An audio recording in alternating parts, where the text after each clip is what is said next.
Give him a round of applause. They just set the day, just a fantastic time. From Maserati, Glenn Seeley, ladies and gentlemen.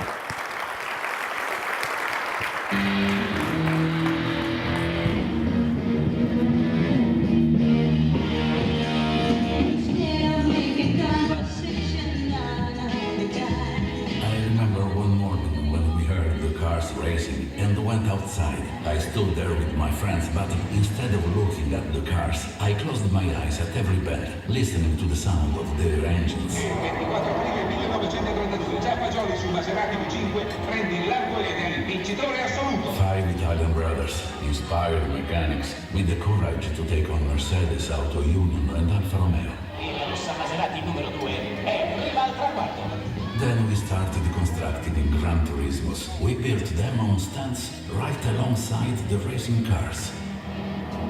Maserati were at the forefront of developing the Gran Turismo concept, the idea being to combine the engine of a racing car with a comfortable and luxurious cabin. To Maserati, a Gran Turismo is a beautiful car that you can drive fast if you want, one that people will always notice and turn around to look at.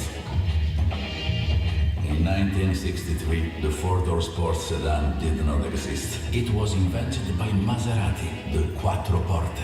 We made 700 or 800 of them. Every important businessman owned one, and it was the fastest sedan in the world.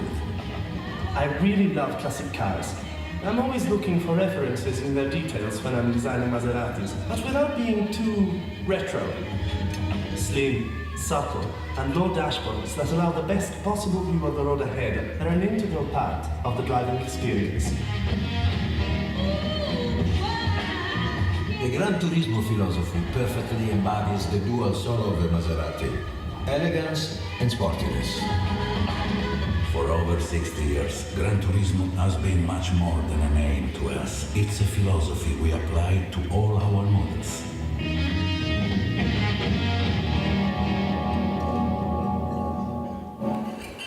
Well, buongiorno, ladies and gentlemen. And buon appetito.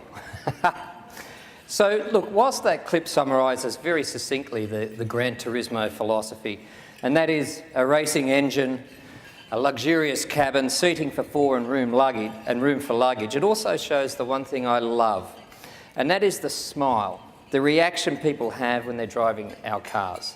You know, time is short and every journey counts, and that's why everyone should have one of these. But looking at the theme of today, the big picture, I think it's worth touching base on the discussion we had last year on electrification in the automotive industry, and particularly in Australia. For those who were here last year, my comments centred around the fact that there is little organic demand for electric vehicles in Australia, and despite all the hype, and there is a lot of hype, the consumers are still saying no, and it's hard to see until the consumer demand picks up, electric cars really taking off. Now, consumer demand is hampered by two things. One is the cost. The cost of a plug-in electric car today sits at around about $40,000, and that's the entry for the, here's a plug, the Hyundai Ioniq.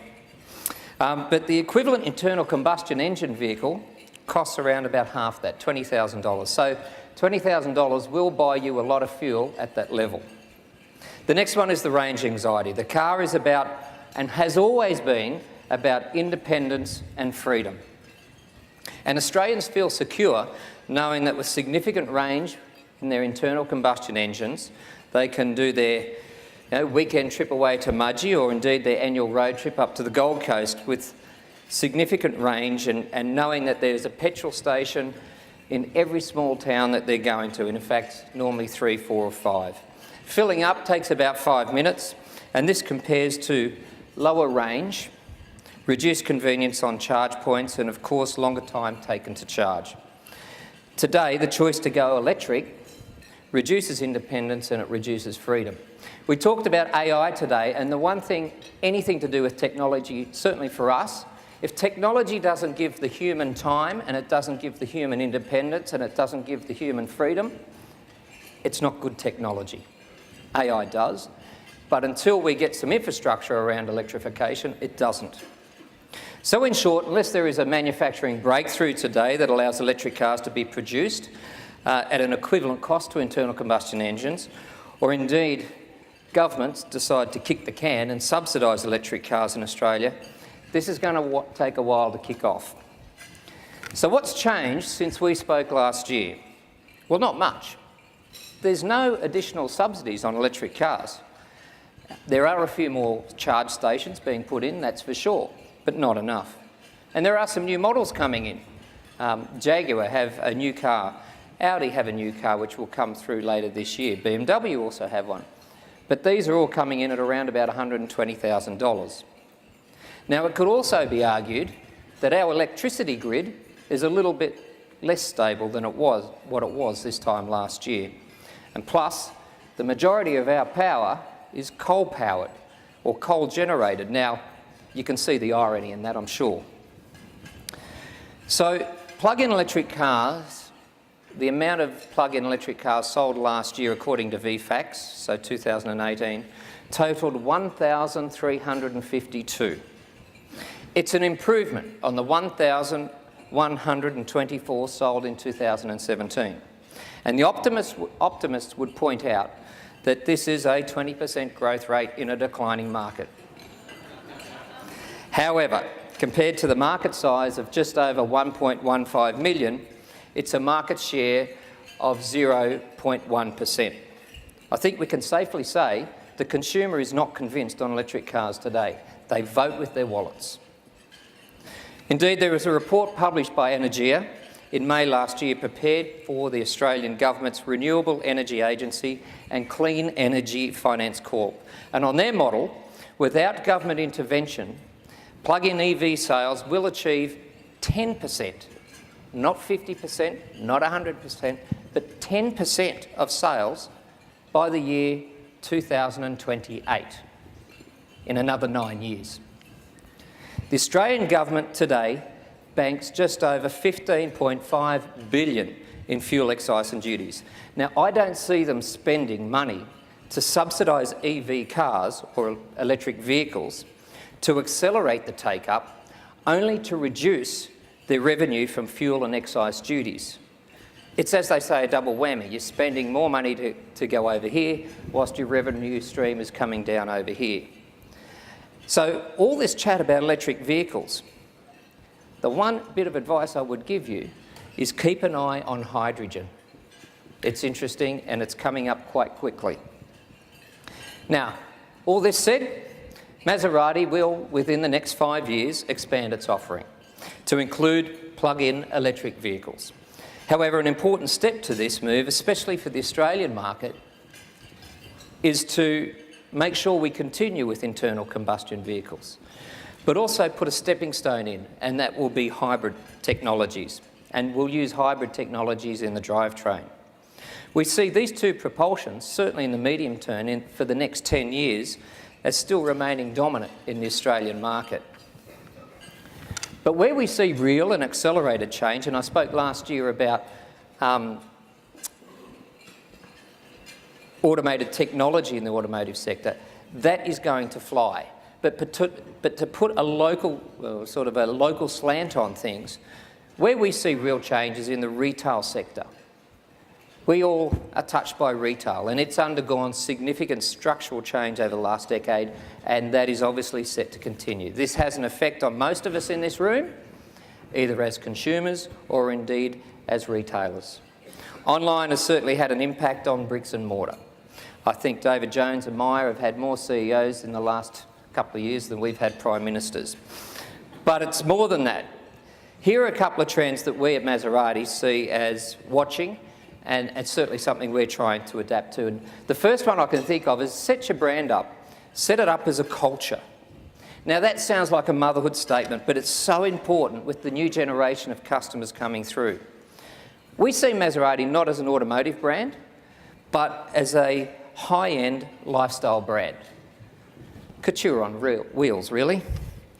And as such, it's how one lives the Maserati lifestyle that counts. We need to facilitate that.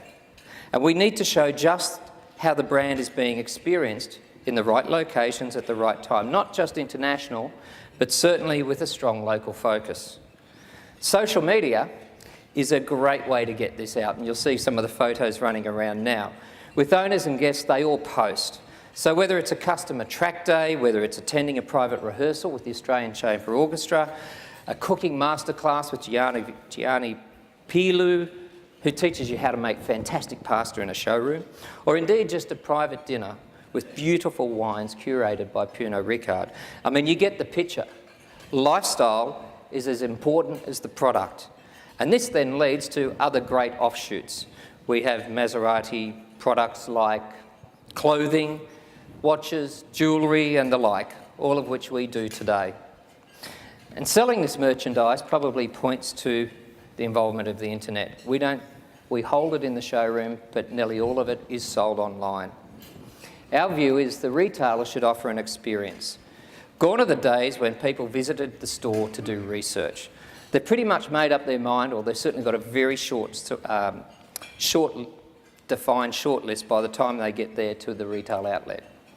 Research is done online well before they get there, and what the retailer must do is offer an experience. In our case, a Maserati experience. They must build a relationship, they must be human, and they must facilitate the transaction. The experience is just so important, and it also must correlate with the perception of the brand. The research they've done before must be verified when they walk through the door.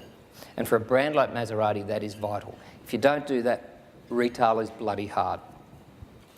Now for us, this is set out in the design of our dealerships, whether it's and this is all curated from Italy, whether it's the tiles, whether it's the lights, the leathers, the lighting, the furniture, or indeed the configuration room. In Australia, which is unique to Australia, funnily enough, all our salespeople are sent to a barista's course. They know how to make great coffee, and it's such an important part of the Italian culture, but I can tell you, Australians love great coffee, and if the Italians come out here, they say we make the best coffee in the world. And in some markets, for e-commerce is very important. China comes to mind, where there are significant sales of Maserati cars online. It's not so much about the experience, it's more about owning the brand in China. And this is a trend we're watching carefully. For now in Australia, the high cost of our vehicles, plus the desire to experience the brand, has slowed down the adoption of internet purchases, or e-commerce. Merchandise, on the other hand, is primarily sold online. However, moving forward in Australia, retail sites for Maserati in particular must be smaller. They must have a higher impact. They must be integrated with other developments, ideally high-end residential towers above. For luxury brands like Maserati, that must be located in high-end luxury environments. The squeeze on real estate necessitates multi-use sites. It makes sense. Now today, none of our sites are like that. They're all standalone, they're all flat. It's got to change. And we see this as a necessary trend moving forward. Service, on the other hand, which is, it's real estate hungry, it has a larger footprint, should be on another site, and it should be located in a lower cost, easier to get to corridor. We also see the retail site not as the only touch point, it's one of many in the cycle. And therefore we take the brand out. And today is a great example, whether it be at an event like this, whether it be at high-end shopping centres, great social occasions like last month we visited the Crown Tennis Party, other events like that. Making it then more also about the car, we put experience to it, like a personal touch. And for those who haven't had the chance, please go out and get your personalised leather business card holder.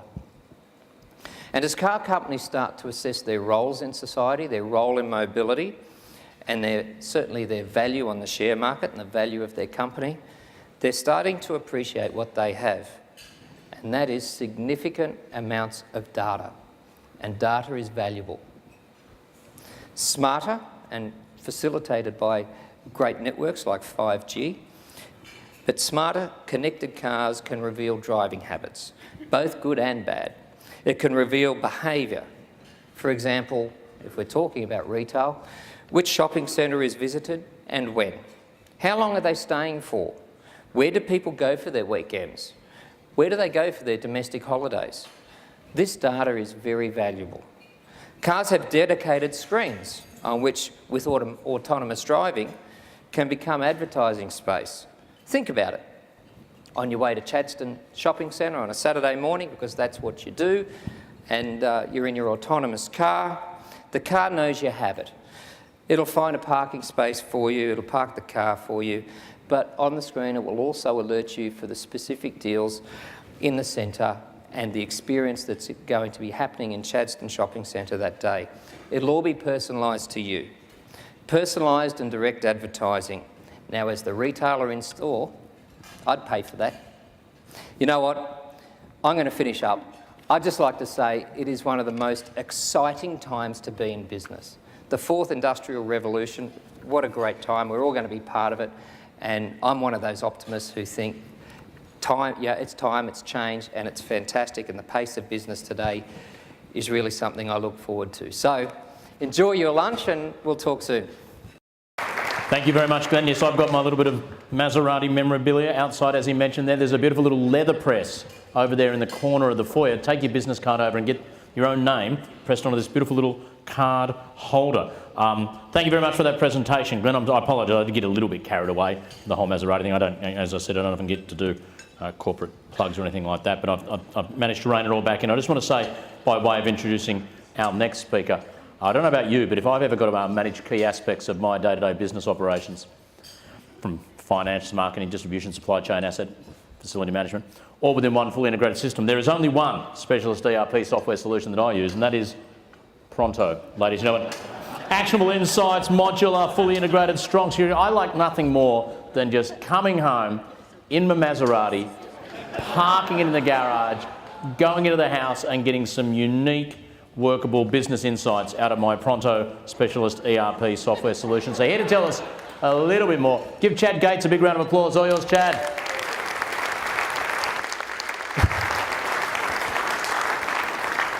Thank you, Adam. Every word of that was true, by the way. Yeah, so we don't have a flashy corporate video because, you know, there's no point trying to do something like that, because watching your general ledger balance on a video doesn't really do it for me, but that's okay. So I'm actually not here really to talk about Pronto, and we've got our presentation lined up over there, we hope, coming on board any second. Okay, so I want to talk to you about trust and give you a bit of an update as to what's going on, and hopefully round out some of the security talk that's been happening today, because there's been a lot of really good information, and I have to give absolute props to the previous speakers. Nailed it. They've done some, yeah, so the content was absolutely spot on, so thank you so much for that. So what I do want to share with you is some stats that you guys have provided to us, and you've been doing this for the last 3 or 4 years. So at the end of every CEO summit, we've been sponsoring this for a while now, we ask you a bunch of questions, and as part of the questions we ask you in the survey, what are the things that are concerning you for the year ahead? And we ask this at this time every year. And so I wanted to share with you the stats from 2018. So we distilled it down to a few key trends. Now, none of these are going to come as particularly surprising to you, but you'll see here that one of the big ones at the start in 2015 was mastering disruptive technology. That was when we were all grappling with the concept of disruption from the start. Last year, it was dominated by the political environment. So it was taking up our thought life. The whole Donald Trump thing was driving us mad. We didn't know what was going to happen, and we were very uncertain about the global economic sort of position. But there's a couple of things that have pervaded every year. One of them is the ability to maintain and manage staff, handling growth opportunities and adapting to change. And disruption is still up there in 2018. So if we think about the generational change issue, as we mentioned, and you know, the fact that the young people will be changing jobs a lot and they need to work at a happy place, and the other underlying message is they need to work at a company that is bigger than just the company, that they feel like they're changing the world and making the world a better place. And that's very, very true. Very happy to say that, you know, Pronto Software, for those of you that don't know, we're an Australian-owned company. We are debt-free, self-funded, organic growth. We have 400 staff, about $90 million turnover. Head office in Melbourne, R&D in Melbourne. And we have offices all around Australia. About 1,700 customers around the world. And we've been around for 41 years this year and seen a lot of technology change. But the pace of change I think the amount of work we put in the last 5 years has probably outstripped the previous 35 in terms of pace. So, it's a very fast-moving world. Last year when I was up here on the stage, I talked about getting ourselves into universities. If those of you who are here remember talking, that one of my life goals is to unseat foreign software from our university system and get Australian students doing their MBAs and learning about business process using Australian software. So we've begun that process. We've partnered with Deakin University in Melbourne. We've launched a graduate program and an internship program, and our software now runs and is embedded in the Deakin MBA program in Melbourne. So first cab off the rank, hopefully the first of many. And the interns and the graduates we've got in at the moment are doing some fantastic work and bringing new ideas. But we change their job roles every 5 minutes, pretty much. And we nurture them and we sit them down and pat them on the head, and talk about how they're going. And so far, so good. They're loving it. But we're seeing new ideas. We're seeing these people pipelining into the company. And the good thing is that we want to send them on their way. We don't expect to keep them forever, but we want to send them on their way with a good work ethic and with a good experience, and thinking that their time at Pronto was a time where they came out better than they came in. And if we get benefit out of that, fantastic. Okay, I want to drill into the disruption issue. When we asked this question here specifically last year for the first time, 50% of respondents didn't know where disruption was going to come from in their business or what it even was necessarily. This year, everyone's a bit more educated. So start of 2018, and you look at the number one, AI. So again, today's talk about AI, which was spot on and fantastically delivered by Katrina, it was absolutely on the money. So it's about AI, what it's going to mean for us. Security, very, very close number two. And I'm talking mainly about security today very quickly. But these two things go hand in hand. That whole worry about artificial intelligence, security, Internet of Things, another big one. So Gartner predicts that by 2020, there'll be over 20 billion internet-connected devices, Internet of Things devices, connected at any one time. And that presents a huge security issue, like a big security issue. Now, if you think about it from the AI perspective, we're all using it every day, of course. We've all got Google on our phone, Siri and Alexa, and we talk about that. Have you ever had this experience, just putting it back on security, where you've just had a random conversation with somebody, you've been speaking about something, you're having a conversation, your phone's in your pocket, and then you get home and you, for example, log on to your laptop or whatever, and then suddenly an ad pops up with that very same topic that you were talking about 3 or 4 hours ago. It was entirely unrelated. You ever had that happen? That's not an accident. Okay, that's because your phone is listening to you, and little keywords are popping up, and these conversations are getting picked up and going through advertising algorithms and then getting spat back at you by the same algorithms. That's AI at work. Okay, so if you think that your phone is not listening to you, then you are in denial, okay, because it is.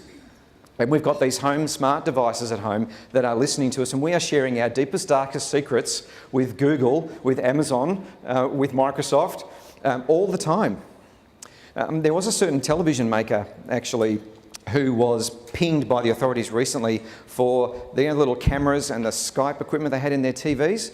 Was accidentally kind of sort of on all the time, even when the TV wasn't on. So you could just see a whole bunch of TV execs there sitting in the factory and they're playing like, nude person bingo. They're going, oh, look, there's another one, everybody drink,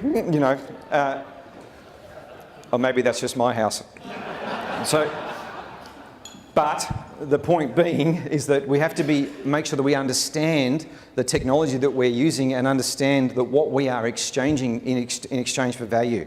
So as we are sharing our personal lives with AI, with third-party technology, and we trust that they're not going to do the wrong thing. Google's, for example, mantra was do no evil, always was, and I want to come back to that in a second.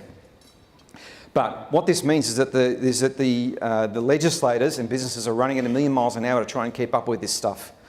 For example, in a recent survey, and I'm going to give you this presentation, you can have it, and it's got all my references in it, so everything is, you can check my facts. Recently, My Health Record. So if you didn't opt out of My Health Record on the 31st of January, then too late.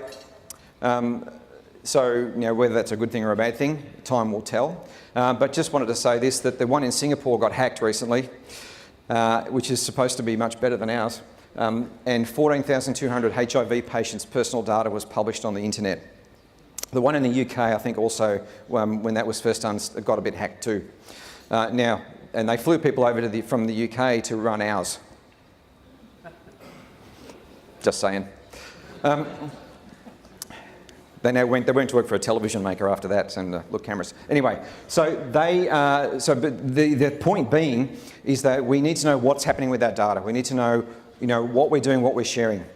So it is not a bulletproof system, but at the same time, I'm not saying this is all doom and gloom either. This is a good thing. The fact we're finding out about these things happening is a good thing because it means we can actually do something about it. Ignorance is not bliss in this space. Ignorance is death in this space. Okay? So it's very, very important that we know what's going on. Google. GDPR. I mentioned GDPR was coming in, so it is now in. This is the European General Data Privacy Regulations in the EU. That means if you hold the data or transmit the data of any EU citizen at all, then it is you come under the GDPR. Okay, this is anything personally identifiable, including credit card details, addresses, IP addresses, any sort of footprint that this person leaves. Now, we all pretty much deal with someone who is based in the EU. Okay, or who's an EU citizen. So recently, the French regulator fined Google 50 million euros for a breach. And the breach was to do with not actually GDPR, it was just to do with not telling Android users that they were personalising ads on their Android phones. They weren't even doing anything wrong per se, they were just doing what it was designed to do. Under GDPR, there's been about 3,200 breaches reported since the legislation was enacted in the middle of last year.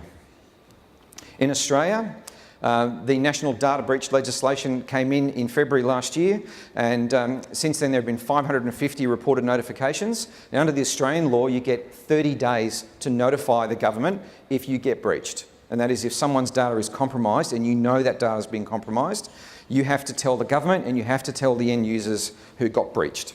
Okay, and if you don't do that, then you can kind of get whacked over the knuckles pretty severely. In Australia, actually, the law's not that punitive, but in the EU, it's very punitive. It's like 20 million euros or 4% of your turnover per breach. Okay, so out of this 550 notifications, interestingly enough, only 11 were to do with external brute force attacks on networks. Only 11. Okay, so most of these were to do with people doing dumb stuff. Okay, it was, phishing attacks, people answering emails they shouldn't, giving information over the phone they shouldn't give. It is humans stuffing things up that have caused these breaches, not necessarily the technology. So maybe we actually should all get out of the way and let the robots take over, and maybe we'll all be safer once they kill us off. But the point being is that, we think of internet security as this firewall where people sort of, where they thump on the front door. That's not the case anymore. Okay, so it's very, very important that we understand that there's sort of, breaches, most breaches happen from inside. Okay, so compliance, and I talked, these are legislative issues. I'll talk a bit about compliance, but it's everyone's challenge. Single touch payroll, I will talk about that very briefly. This is the biggest compliance issue for Australian businesses since GST came in. Okay, now 730,000 businesses in Australia have to comply with this, and if you've got more than 20 employees, you're already probably complying, or you have to. This is electronically lodging superannuation payments with payroll directly to the ATO electronically. So it's to stop businesses from not paying their super, and also to generate some nice revenue for the government. Okay, that means if you've got a MyGov record, you can log on to MyGov and employees can see their payments, see the superannuation every pay period. Okay, now, just also from me to you, if you have not logged on to MyGov and got a MyGov record, please do it, because it's really too easy to do. So you should do it before somebody else does it on your behalf. Okay, now it's also what you need to have to access your My Health record. Okay, so please make sure you log on and do your MyGov record, all right? So out of that, only 8% of businesses in Australia have adopted single touch payroll. And the other one of the major ones that haven't yet adopted it is the tax office, who are enforcing the rules. Just, anyway, I'll leave that one to hang. All the Pronto customers, by the way, compliant on day one, just thought I'd throw that in there. But this year, on the 1st of July, it's the deadline for businesses under 20 employees to comply. So only about 50,000 businesses have complied so far out of the 730,000 that need to comply. But I've heard also the 20 employee rule hasn't quite hit legislative, rubber stamp yet. So the jury's out a little bit, but anyway, that's one that's coming. Most of the time your payroll provider sorts it out for you, but there are privacy things that go along with that, okay? Privacy compliance legislation, which we as a software vendor have had to comply with at the great cost of several $1 million in the last 12 months. All right, Banking Royal Commission, I'll mention that. All I want to say about the Banking Royal Commission is that really the problem with this, and the reason why it's hit everybody, is because of short-term thinking. Short-term thinking about share price, and about personal gain over the long-term view, of the customer. In a way, it's a little bit like our politics are like at the moment. You know, if you think about our governments as the stock market, as soon as the share price goes down, we boot the stock out and get a new one. But I think what we really want is a bit more long-term thinking, so that we can actually get on with business. Particularly, I mean, my background's retail, and no retailer ever likes an election. Okay, it's never a good thing for retail. And coming back to and policies and procedures. So again, what risk appetite do you have as a company? So as a director of a company, and this is from this quote is from the Institute of Company Directors. So as a director and an owner of a business, you're equal and severally liable for the actions of your employees, for your data, for your breaches. So the question is, what is your risk appetite? So only about 6% of businesses have an actual documented risk appetite framework. What risk can you accept as a business and what can't you accept? What are you willing to live with? Things you can control, things you can't control. It's just worth thinking about. So you can control, for example, your IT systems. You can control, to a degree, the behaviour of your employees. You can influence the culture of the business to think about security. You can't influence legislation necessarily. You can't influence global politics. You can't influence Russian hackers. Okay, but you can influence your own business. So you need to understand what's your risk appetite and how much can you put up with and what happens if it goes wrong. Right? But that's a proactive thing. Again, that's a positive step that you can take. Coming back to Google before I finish, I mentioned about do no evil. Recently, thousands and thousands of Google employees did an online petition to complain about Google's ethics. And the reason they did that was because Google agreed with the Chinese government to produce a special version of the Google search engine for the Chinese market. Okay, and so the Google employees, who are many of them are millennials and younger people, said, what are you doing? You're going against your own policies, and it became this groundswell within Google. So the point being is this: it is not just about ticking the box on security, it's not just about systems, it's about culture. And there is no such thing as off the record anymore when it comes to this stuff. So your culture has to say this, your people have to live and breathe it, and your young people who join you in the company, they have to believe it as well, and they have to know that that is ingrained in your business, and that you genuinely care about people, you care about their data, and you're ethical. So ethics, I think, is one of the buzzwords of 2019. People want to deal with ethical people. And let's face it, no one wants to get ripped off. So this one here was a salient lesson to Google from their own employees. So security. Security, one of the big problems with security is security versus convenience. I just want to introduce one little concept again, and I'm almost done. And that is self-sovereign identity. So I just want you to remember that term, self-sovereign identity. This is going to be a bit of a trend going forward, and that is you as a user controlling your identity no matter where it is used. Okay, so your credentials become yours, you control them, and you have a big red button where you can cut them off if you don't want your credentials used. That's what self-sovereign identity is. Now, there are technologies coming out which will help us to do that. And obviously they'll be tied to our phones and things like that, but it's very important. Now, we as a company invested a 7-figure sum in an Australian startup last year in this space to try and not only solve that problem, but also to solve the problem of security versus convenience. And that technology was Cypherize from a company called Forticode. We are taking this to market in May. And what this does is that it completely removes the need for passwords, password repositories. There's no centralized honeypot of data. And as a user, they get control of their access. So if I want to use your credentials, you log on once and then I take those credentials and I want to stick it on a different system over here, you would get alerted and be able to intercept that authentication before it happens. But at the same time, it's actually easier than putting in a username and password or looking up, using LastPass or an RSA key or anything like that. So this is something I just wanted to touch on. This is going to be huge for us, and we primarily sell into the mid-market, but our arrangement with these guys is non-exclusive, and we've done that deliberately because we want them to be wildly successful in the market. Okay, because we believe that they are going to solve the problem that has not yet been solved. So with that, I'm going to finish. I want to really thank the CEO Institute for today. I especially love the beautiful white carpet that's up here on the, apparently this was specially brought in for this event to match the cars. Very nicely done. Thank you again for your time. Enjoy the rest of your day, and I look forward to hearing the rest of the speakers. Thank you very much. Thank you, Chad, and thank you for Prono's ongoing support.